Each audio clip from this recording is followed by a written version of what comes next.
Deuxième grand sujet, donc j'en viens aux médicaments génériques.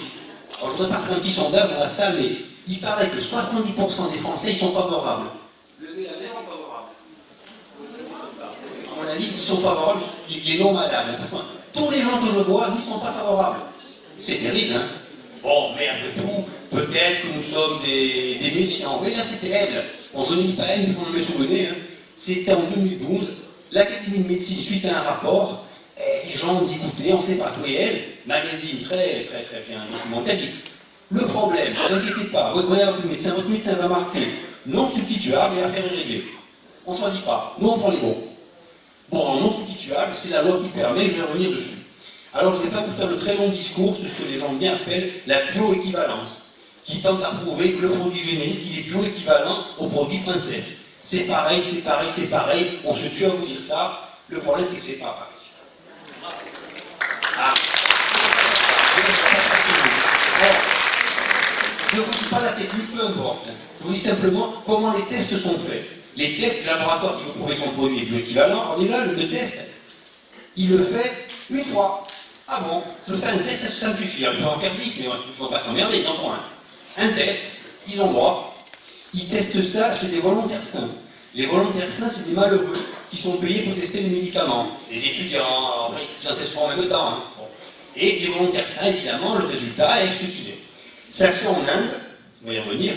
Et nous, qu'est-ce qu'on fait? Et on fait un traitement au long cours, tous les jours, chez des malades en France. Les conditions sont déjà un petit peu différentes. Hein. Alors, je n'ai rien contre les hindous, pitié, ne me faites pas dire ce que j'ai pas dit. Ils sont comme nous. Hein. Le portable et le joint, ils sont comme nous, les hindous. Parfait. Pourquoi le générique en France? Un excellent médicament qui s'appelle le Plavix, ou clopidogrel. Dans la salle, plein de gens prennent du Plavix.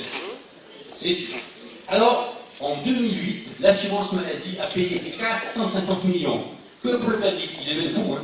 Un médicament qui nous ruine, et parce que ce médicament était très cher, on a accepté 13 génériques. 13 qui viennent, on ne sait pas. Un exemple, c'est pas le Plavix. Moi, je vois une dame très gentille, Madame G, Chantal, très sympathique, hein. Elle a fait un infarctus, elle a fait un AVC. Et donc, comme je vous ai dit, son LDL doit être à 1 gramme, parce que c'est comme ça, parce que si on peut, c'est mieux. Et bien effectivement, elle est à 1 gramme. Alors elle a 2 médicaments. Le Lescol, le Lescol, c'est pas très puissant, et comme c'est pas très puissant, il faut en ajouter un second. Bon, peu importe, Lescol et Zétrol, elle est sauvée à 198. Ah, la photo, non, on est là-dessus. Et puis, en 2012, moi je comprends pas, hein. J'ai rien changé, je mange pareil, je me couche pareil, je vis pareil, et mon cholestérol, ça va plus. 47%, pardon, 1,47 g, soit les 45% que tolère la marge.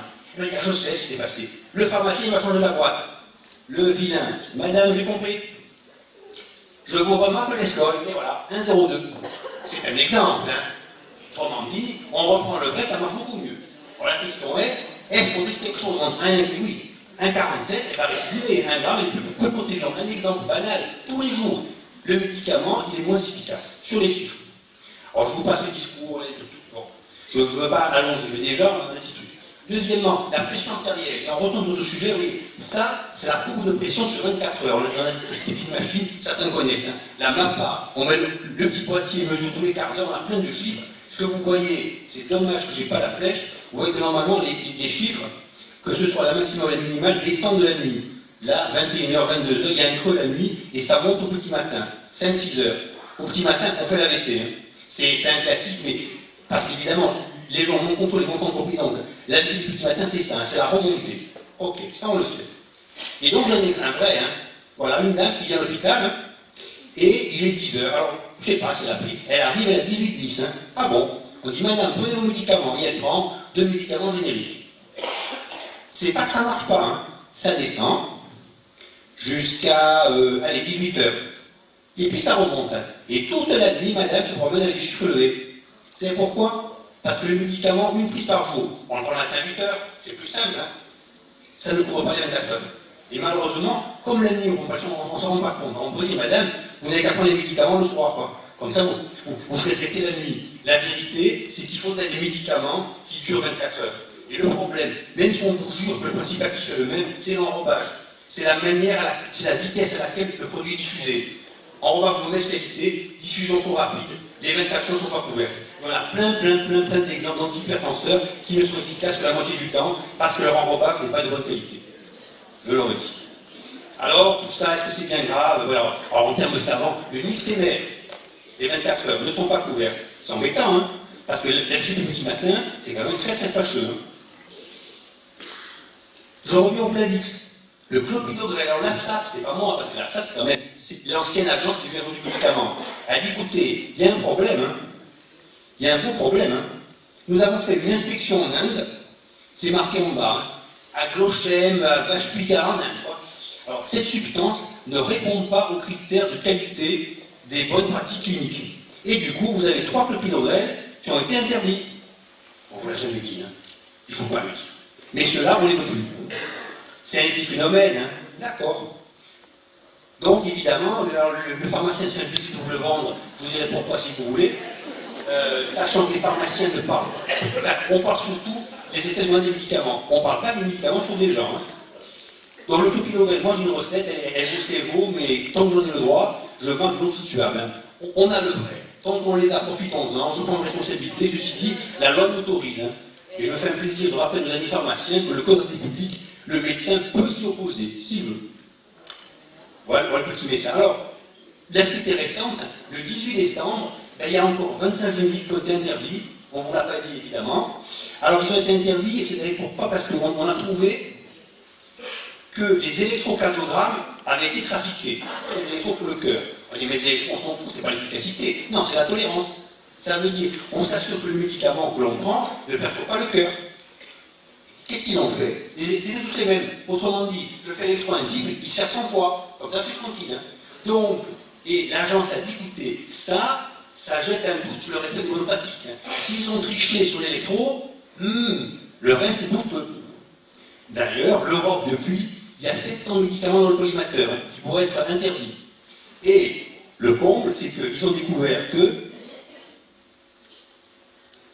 c'est la dernière ligne, pardon, ben, ils ont effacé des résultats peu satisfaisants. Je vous explique. Je fais 100 tests. Une fois, il marche.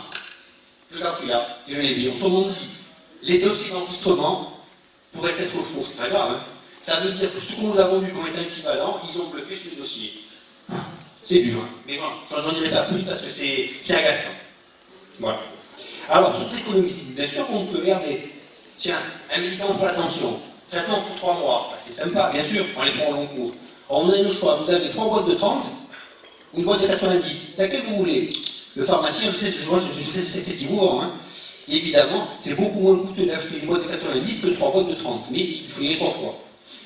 Voilà, c'est une remarque. Hein. Dernière remarque, l'assurance maladie qui s'acharne, qui vous pénalise. Vous allez faire l'avance. Hein. Vous allez faire l'avance. Bon, l'assurance maladie joue un mauvais combat, mais c'est de la politique. Hein, voilà, et le parcours de soins est fléché. Ben oui, hein. Mais très pharmacien, c'est le parcours est fléché.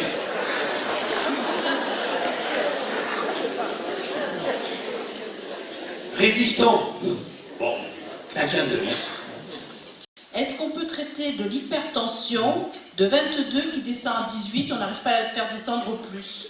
Est-ce qu'il existe des traitements pour la faire descendre au plus ou pas? Tout dépend de ce qu'on a fait pour passer de 22 à 18.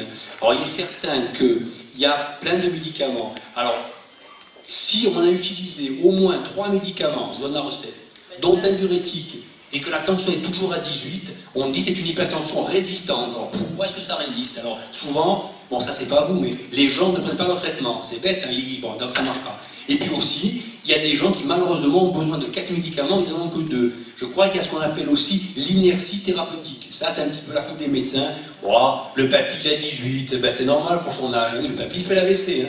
Donc, on hésite à monter les traitements. Et pourtant, rares sont les patients hypertendus qui ont des chiffres normaux avec un seul médicament. En gros, il en faut 2, ou 3, ou 4. Donc, tant qu'on n'a pas utilisé le nombre de traitements qu'il faut, adapté comme il faut, de là à dire que ça ne marche pas, il se passe peut-être quelque chose. Mais c'est vrai qu'il y a à l'hôpital des explorations pour l'hypertension résistante, trouver une cause à ça. Mais en gros, la cause qu'on va trouver et qu'on va identifier, c'est 5% des gens. C'est peut-être votre cas, mais souvent, c'est parce que le traitement n'est pas adapté. D'accord. Est-ce que j'ai répondu? Oui, à savoir que le papy a 50 ans et qu'il a déjà eu 12 traitements différents. Eh bien, dis donc, moi, c'est un cas particulier. Bah, alors, est-ce que ce sont 12 bons médicaments? Bah, apparemment non, parce qu'après il avait plein de contre-indications sérieuses. Ben écoutez, ça peut exister, hein, mais c'est pas le cas habituel, parce que quand même, alors déjà, les médicaments, vous me dites, ils sont pas efficaces, mais ils sont bien tolérés au moins. Ben non, justement. Non plus? Non. Ah ben c'est un cas particulier, alors c'est un... Voilà, ma collègue nous souffle... non, mais vous savez, je rigole. Il y a, le mois dernier, un monsieur, 67 ans, il avait 4 médicaments, 4 génériques. Des bonnes classes, hein. Le bêta-bloquant, le diurétique, tout ce qu'il faut. 18-12, il a fait l'AVC. Maintenant, il a 4 médicaments, des vrais, 12-8. On s'est compris? Merci. Alors, s'il y a des pharmaciens dans la salle, je m'explique bien volontiers. Alors, bonsoir, je suis pas pharmacien, je suis médecin généraliste. Oui, monsieur. Et Enchanté. voilà, je suis au fond, je ne sais pas si vous me voyez. Voilà. Non, je vous entends. Voilà, très intéressant, ça m'a rappelé mes cours de biochimie de première année, bravo pour ce topo. Je voulais confirmer pour la prévention, qui est en tant que médecin de terrain, je vous assure, c'est vraiment le parent pauvre de la médecine. Et j'aimerais passer un message médical et politique. Je voudrais que Marisol Touraine arrête d'embêter les médecins de ville avec le tiers payant et mette plus d'argent sur la prévention médicale. Je pense que ça arrangerait pas mal et les médecins et leurs patients. Et je voulais aussi vous parler d'éducation thérapeutique. Dans le Golfe, nous avons créé une CISA. Bon, c'est un peu technique, c'est une société de soins ambulatoires avec des pharmaciens, des généralistes et des infirmiers. Et nous allons essayer de faire de l'éducation thérapeutique. Et nous allons développer, ça c'est sur Cavalère, un programme sport sur ordonnance, comme à Strasbourg justement. À propos des génériques, je voulais juste vous dire qu'actuellement, un médecin généraliste qui prescrit à chaque fois non substituable, Vous êtes persécuté par les caisses, je peut sais. être condamné par l'assurance maladie. Je sais. À Ajaccio, 8 000 € de sanctions. Ils ne vont pas payer, mais je sais. Ça veut dire que malheureusement, on tient aussi les médecins par des sanctions financières. C'est honteux, mais c'est vrai. Je reviens sur l'intervention du docteur Besançon à propos donc des médicaments substituables. Donc vous, médecins, vous avez le droit donc de préciser dans votre ordonnance non substituable. Or, en Corse, vous l'avez suivi, il y a donc plusieurs médecins généralistes qui sont poursuivis. Alors, est-ce que c'est par un excès donc, de médicaments qu'ils ont eu cette poursuite judiciaire? Est-ce que vous pouvez nous en dire plus? Ce n'est pas des substituables fabriqués en Inde, je pense. Oui, alors écoutez, vous voyez Varbatin qui doit reprendre ça dans les monsieur pharmacien. Non, non, matin, pardon. Non, moi j'ai lu ça, moi je quelques confrères, j'ai lu ça dans le corps ce matin, parce que je lis ça moi tous les jours. Hein. Non, ce qu'on reproche à ses confrères médecins, c'est d'utiliser trop de fois le mention non substituable. En gros, ils le font à tout le monde, ils font ce que je fais moi. Moi, je suis à l'hôpital, je m'en fous, et en ville, la caisse leur est tombée dessus. Vous marquez ça à tout le monde, c'est honteux, vous ruinez les finances publiques. Je pense que c'est des gens qui ont vu le doute. Vous savez, qu'est-ce qu'ils font? Ils disent, dans le doute, on s'abstient. Et donc, ils essaient que leurs patients à risque, compressifs des génériques chez des gens qui n'ont pas besoin, peu importe. Chez les patients à risque, les médicaments anti-hypertenseurs, les médicaments anti-cholestérol. Écoutez, si on a le choix entre le doute et la certitude, moi je prends la certitude. Et donc, c'est vrai que moi, j'avoue, hein, et je rendrai des comptes à la question et me chercher, je mets beaucoup de non substituables. Mais les confrères en ville, étrangler les patients en maladie, bientôt, la médecine libérale n'existera plus. Ils vont être soumis, pieds et poings liés à la Sécu, il va leur dicter ce qu'ils vont faire. Donc c'est bien qu'il y ait des gens qui résistent un petit peu dans l'intérêt des patients. Ça rapporte rien aux médecins. Si, aux médecins, ça rapporte des emmerdements. À savoir à faire l'ordonnance comme ça et peut-être être victime de sanctions. C'est pour ça que beaucoup vont baisser les bras. Écoutez, moi, je suis médecin, je ne suis pas comptable, je marque le médicament et le reste, et pas plus se débrouille. C'est pour ça que les seuls qui peuvent changer un petit peu la tendance, c'est les patients. Par les comités, par les associations de patients qui ont des associations de patients. Ils ont protesté, ils ont dit, on ne les a pas entendus parce que ça coûte très cher. Et pour rester sur l'hypertension, vous savez qu'il y a 3 ans, l'hypertension a perdu son 100%. Ça veut dire qu'actuellement, quelqu'un, un nouveau hypertendu, n'a pas le droit d'avoir le 100%. Il va devoir payer ses médicaments pour son 1%.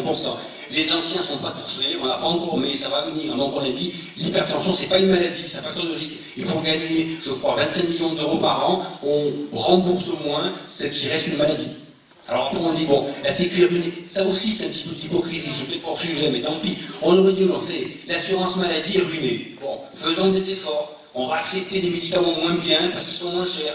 Ce qui m'énerve, c'est quand on dit c'est pareil, c'est pareil. Pourquoi vous et même le ministre, médicaments low cost, jamais low cost, vous pensez, la santé des Français, low cost c'est les avions. Non, c'est des médicaments low cost. Ils ne sont pas mauvais en eux-mêmes, ils sont moins bien que les autres. Et quand on voit des résultats qui ne sont pas extraordinaires, on peut se poser des questions. C'est pour ça que moi, mon sentiment, mais je parle dans le désert, tant qu'on peut avoir des vrais médicaments, utilisons-les. Ce qui va se passer, c'est les industriels qui vont dire on ne les vend plus, on ne les fabrique plus, débrouillez-vous. Et ça, c'est dommage. C'est très dommage. Petit passage à chaud, à